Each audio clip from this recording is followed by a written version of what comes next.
It has been more than 2 hours since our deadline of 1200 hours, GST-7 have passed.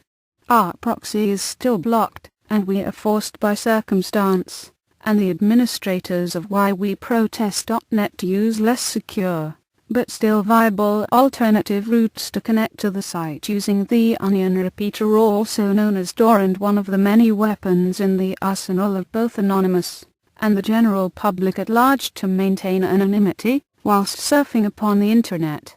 We interpret this action as an offensive act directed against the fundamental human right to speak freely, and urge all who view this video to immediately call their socio-political local, state, municipality, federal or national governments, and religious leaders, in order to inquire as to why after the passage of a year, no investigation has publicly been announced besides initial reports in the media in February and March of 2008, that the protest group known as Anonymous was not a group of interest to the United States Federal Bureau of Investigation.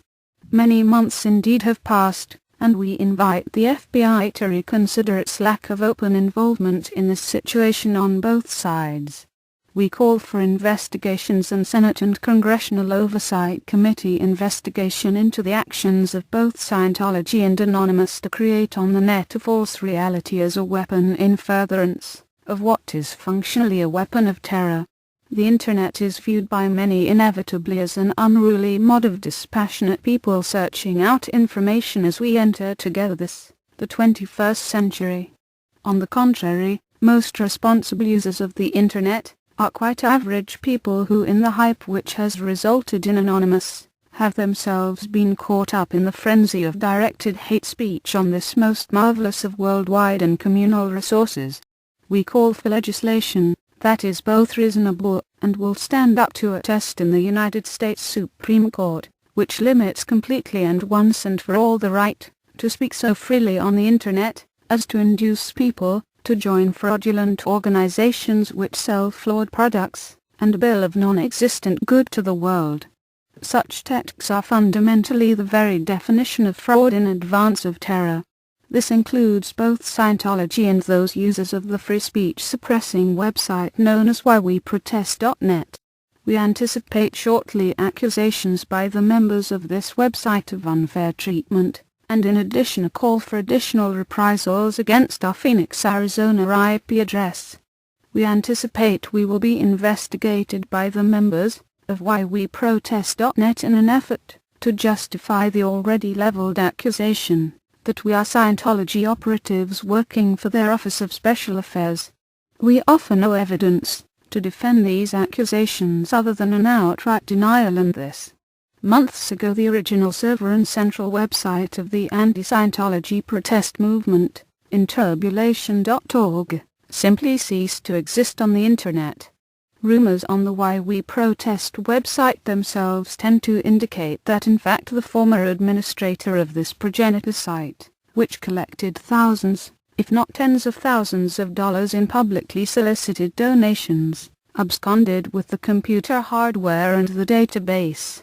It is rumored these materials were sold by this user, now obviously a former crusader for social justice, to the Church of Scientology in return for substantially more than 30 pieces of silver. L. Ron Hubbard is a symbol, as important to Scientologists as Jesus or Muhammad are to others. Social justice advocates have had virtually unencumbered free rein to act out publicly for that entire time. Efforts to censor their rights were effectively dealt with, and thus far no substantive reduction in those rights has succeeded in effectively reducing their freedoms in the long term. To protest on March 14th is fundamentally no different than to be a member of the Westboro Baptist Church, and to picket a liberal Christian church which has a homosexual or lesbian pastor on Christmas. Those who do it will in the end look like they are attempting to suppress religious freedom and defend those of us who understand the importance of symbols and faith, even ones such as these, in such times of momentum toward change. We call upon all anonymous protesters to allow room for de-escalation of offensive action and a one-day armistice, if nothing else in honor of the man who got many off their lazy asses and onto the streets for the first time in their lives. Frankly, given the general apathy apparent in our country today, it is amazing that anyone at all remains to answer the call after more than a year of screwing around in the absence of an end game. Failure to follow this advice and to reschedule is to risk further elaboration on the politics of personal ego and their interference with what has up till now been a reasonably effective action of social protest. Scientology is not Iraq. There are no WMDs. It is a socio-political problem which must be corrected. Not all users on the internet are terrorists. Nothing could be further from the truth. Do not be alarmed. We are the internet. We believe in free speech. Learn to do it properly. Toys can be taken away from children. Expect us